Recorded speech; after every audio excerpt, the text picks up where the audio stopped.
아멘.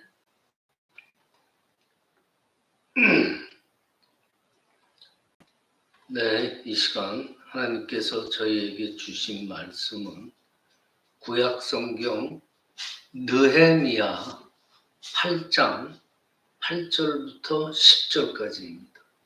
구약성경 738페이지입니다. 구약성경 8장 8절부터 10절까지 느헤미야 8장 8절부터 10절까지 뜻을 잘 생각하시면서 한 목소리로 함께 봉독하십니다. 시작.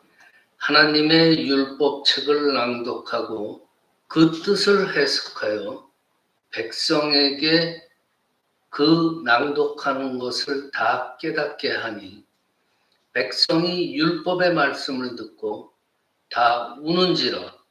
총독 느헤미야와 제사장 겸 학사 에스라와 백성을 가르치는 레위 사람들이 모든 백성에게 이르기를 오늘은 너희 하나님 여호와의 성일이니 슬퍼하지 말며 울지 말라 하고 느헤미야가 또 그들에게 이르기를 너희는 가서 살찐 것을 먹고 단 것을 마시되 준비하지 못한 자에게는 나누어 주라.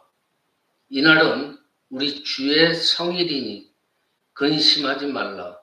여호와로 인하여 기뻐하는 것이 너희의 힘이니라 하고. 아멘. 네, 오늘 말씀의 제목은 기쁨의 근원입니다. 기쁨이 어디서 오느냐? 오늘 말씀에 바벨론이 아주 융성한 그 제국이었어요. 근데 이 예루살렘이 기원전 587년에 바벨론 제국에 의해서 무너집니다. 그래서 진나라, 이 폐지 나라와 그 나라의 백성들의 운명이 어땠을지는 상상이 갑니다. 불타고 죽고 강탈당하고 성폭행당하고 또 노예까지 돼요. 지도급 인사들과 이 많은 사람들을 비롯한 다 상당수 사람들이 어떻게 돼요? 바벨론 제국의 포로 신세가 됩니다. 근데 그 위풍당당하던 바벨론 제국은 얼마 후에 페르시아에 의해서 패망합니다. 그리고 그 페르시아 왕 고레스는 포로로 잡혀간 이 소수 민족들이 고향으로 돌아가는 정책을 펼쳤어요. 그래서 그 정책에 따라서 유대인들도 기원전 530년경에 예루살렘으로 돌아옵니다. 그 뒤로도 몇 차례 걸쳐서 귀환이 이루어집니다. 근데 그들 중에 에스라와 느헤미야가 있습니다. 에스라는요, 율법학자예요. 그리고 느헤미야는 정치인이지만 유대의 회복을 위해서 정말 많은 노력을 합니다. 오늘 본문 앞에 1절 이하에는 당시에 열렸던 한 특별한 군중 집회 이야기가 납니다. 이 수문 앞 광장에 백성들이 모였어요. 백성들이 에스라에게 모세의 율법책 이걸 가져오기를 요구합니다. 그래서 어떤 연구에 따르면 에스라는 이제 모세의 율법책을 어딘가에서 발견했다고요. 그래서 에스라는 그 모세 오경을 사람들 앞에서 읽었습니다. 남자나 여자나 알아들을 만한 모든 사람이라는 표현이 2절과 3절에 반복돼요.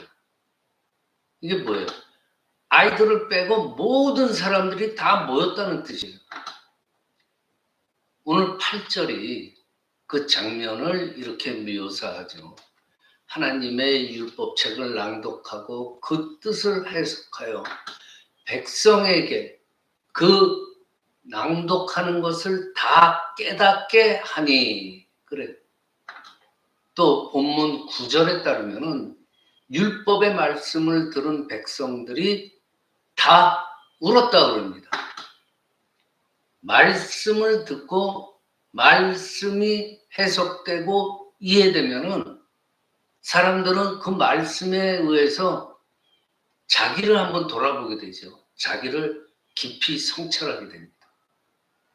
그 자기를 성찰하게 되면은 자기의 잘못이 드러나죠.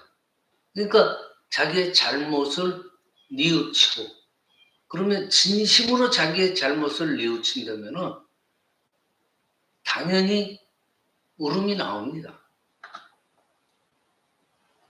여기서의 울음이라는 뜻은 실제로 뭐 눈물을 펑펑 흘리고 이런 생리적인 눈물 현상만이 아니라 하나님 앞에서 자신의 잘못과 관계, 그 한계, 자신의 한계를 분명하게 인정하는 태도를 가리키는 거예요. 즉, 본문의 상황들을 보면은요, 그들은 정말 영혼이 흔들리는 어떤 경험을 했다는 거예요. 그동안 하나님의 사랑을 충분히 받았는데도 만족하지 못하고 그냥 가나안 그 문명에 푹 빠져서 살다가 결국에는 어떻게 돼요? 바벨론으로 끌려가요. 그랬던 자신들의 운명을 한번 되돌아보게 된다.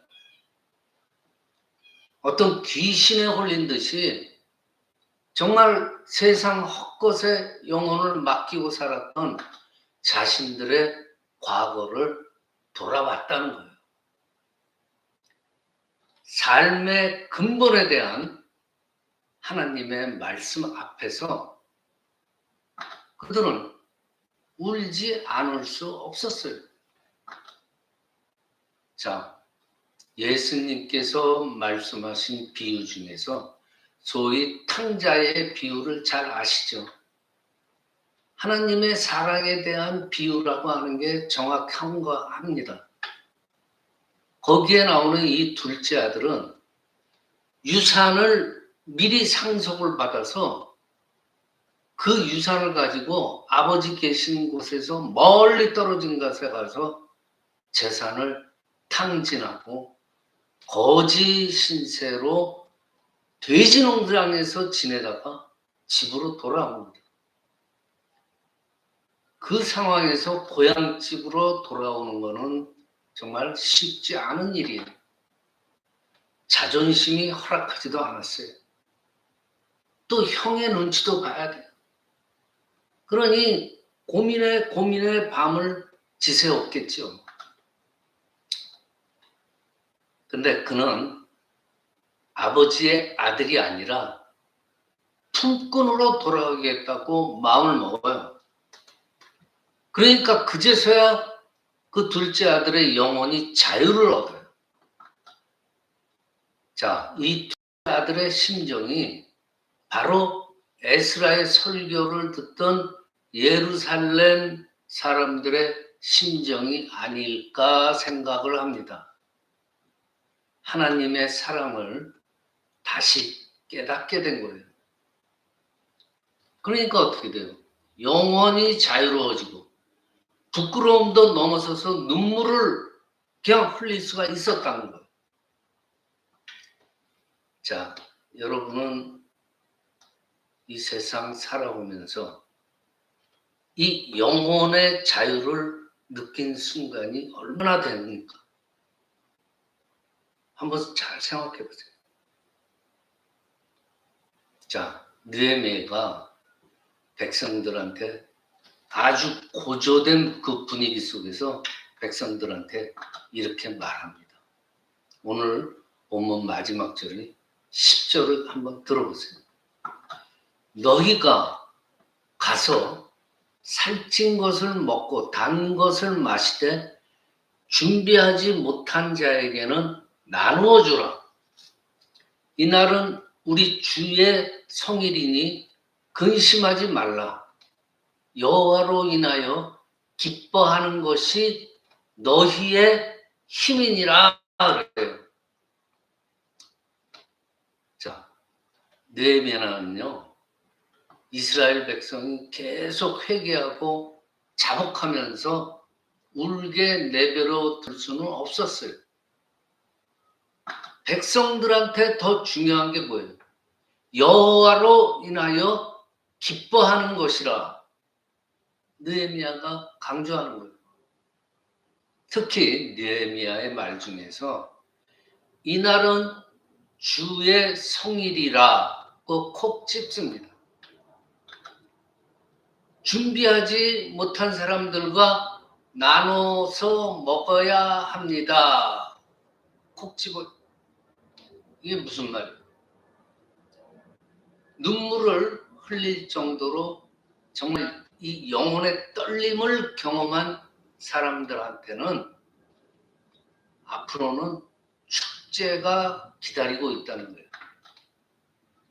자, 여러분, 인생 살면서 정말 이 인생의 삶의 어두운 그 깊은 곳을 들여다본 사람은요, 내가 살아있다는 것, 삶의 환희를 느낍니다.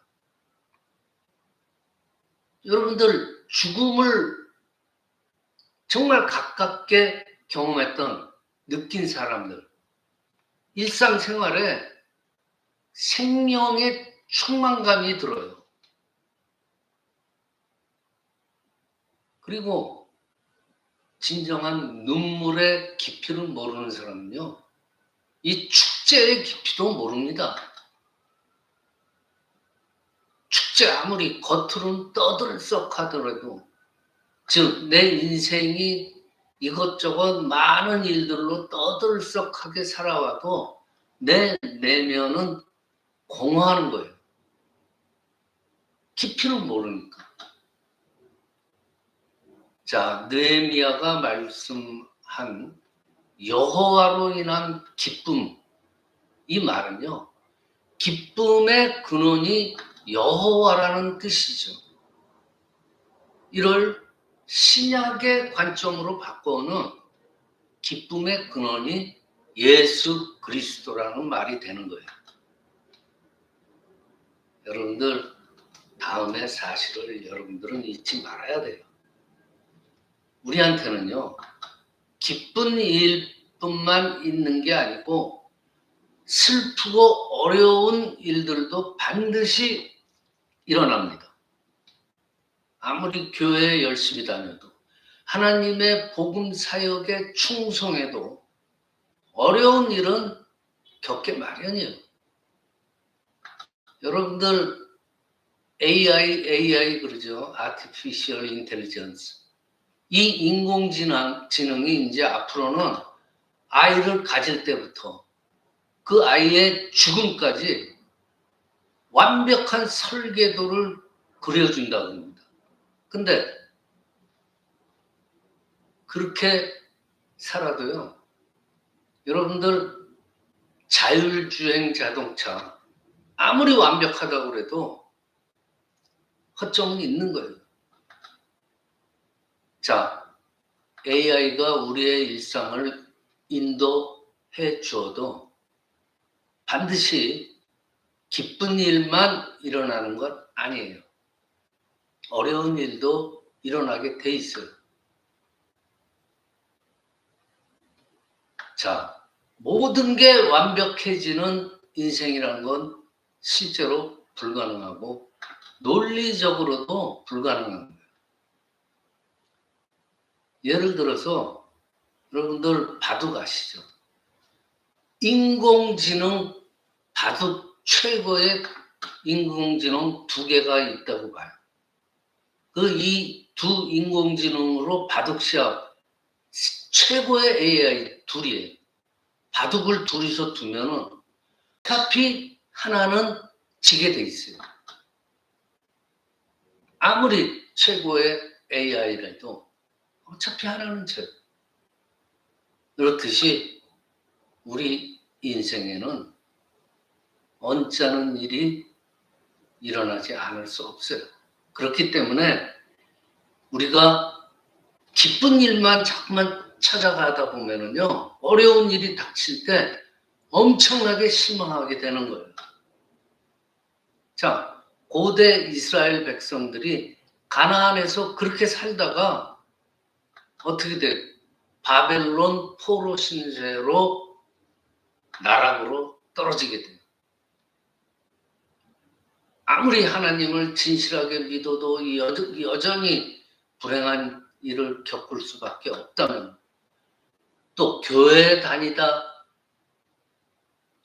다니지 않아도 내 인생살이에 별 차이가 없다면 여호와로 인한 기쁨이라는 말이 의미가 없을 겁니다. 자, 우리는 우리 영혼을 생각할 때 2단계로 생각해야 돼요. 첫 단계는 뭐예요? 우리가 다른 사람이나 권력이나 돈이 우리한테 제공할 수 없는 삶의 깊이로 들어간다는 뜻이에요. 첫 단계. 그런 깊이가 무엇인지는 여러분도 잘 알 거예요. 첫 단계.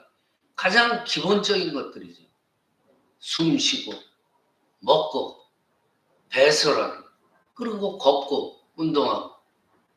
여러분들 큰 수술을 경험해 보신 분들은 알겠지만, 이 먹고 자고 배설하고 걷는다는 건 정말 황홀한 생명의 경험들이에요. 근데 문제는 우리의 일상에서 이런 일들이 너무 당연한 거예요. 그리고 자극적인 데에 익숙해지는 거예요. 왜 별로 기쁨으로 느끼지 못한다는 데에 문제가 있는 거예요. 바로 그것이 불행한 일이에요. 두 번째는 우리 그리스도인은요, 방금 설명한 것보다 더 깊은 차원에서, 즉 죄와 죽음으로부터 해방을 누린다는 거예요. 자, 여러분들, 예수님을 믿음으로 우리는 내 노력, 내 열망 가지고 나를 완성해야 한다는 그 압박감, 그 반대로 자기 소멸, 이런 거에 대한 두려움, 벗어난다는 뜻이에요. 예수로 인해서. 이런 압박감, 이런 두려움, 이거는 우리를 갖다가요, 내 존재의 기쁨을 망각하게 만들어요. 존재론적 기쁨에서 멀어지게 만들어요. 여러분들 21세기 현대인들이 정말 이제는 이 문명이 너무 고급스러워졌어요. 이런 수준으로 잘 살게 되었는데 여러분들 보세요. 여전히 사람들은 불안해요. 그 불안 강도가 더 높아져요. 갈수록. 세상이 점점 좋아집니다. 그리고 세상이 좋아지면 좋아질수록 우울증에 빠지는 사람들이 더 많아져요. 요즘 그런 사람들 많이 보이잖아요.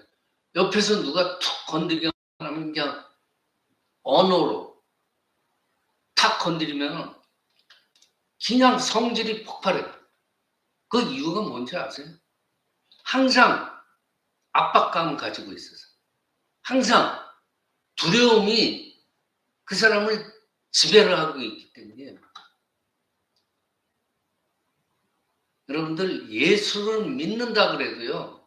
항상 이 압박감과 두려움에서 벗어나지 못하는 이유들이 한둘이에요. 근데 한 가지만 그냥 예를 들어서 말씀드린다면요. 우리가 예수를 진심으로 믿지 않는다는 거예요. 입으로는 믿는다고 말은 하겠으나 믿음의 실체는 없는 거예요. 잘 생각해야죠. 여러분들 평소에 예수님과 그의 말씀을 얼마나 생각하고 계세요? 또 얼마나 평소에 주님 말씀을 실천하고 계신 거예요? 한번 잘 생각해 보시길 바랍니다. 여러분들 예수 그리스도를 통해서 우리가 정말 부활 생명을 약속받았다는 이 사실보다 더 크고 기다려지는 기쁨은 이 세상에 없어요. 기쁨의 근본적인 근원은요, 예수 그리스도입니다. 명심하시길 바랍니다. 일상생활에서도 항상 기쁨의 근원은 주님이다. 자, 말씀을 마칩니다. 무엇을 먹을까, 마실까, 무엇을 입을까? 어떻게 하면 사람들한테 인정을 받을까? 그런 걱정하지 마시고요. 예수님한테 실제로 가까이 가보세요. 여러분들 일상에서 사랑하는 연인이나 귀여운 손자 그런 사람들한테 갈 때도 우리가 정말 상당한 정도의 기쁨을 경험하잖아요. 근데 하나님의 아들이라고 말할 수밖에 없는 그 예수 그리스도께서 우리와 함께 하신다면 그 기쁨이, 그 평화와 자유가 얼마나 풍성하겠습니까? 그러한 평강과 자유를 마음껏 누리는 저와 여러분이 되시기를 이 시간 축원합니다. 기도드립니다. 아버지 하나님 감사합니다. 저희들 평소에 예수와 그의 말씀을 항상 묵상하게 하여 주시옵소서. 예수 그리스도를 통해서 우리가 부활 생명을 약속받았다는 사실을 굳게 믿는 저희로 인도하여 주시옵소서. 그리하여서 평강과 자유를 정말 마음껏 누리는 저희로 함께하여 주시옵고 인도하여 주시옵소서. 이 시간 감사드리오며 거룩하신 우리 주 예수 그리스도의 이름으로 기도드리옵나이다. 아멘.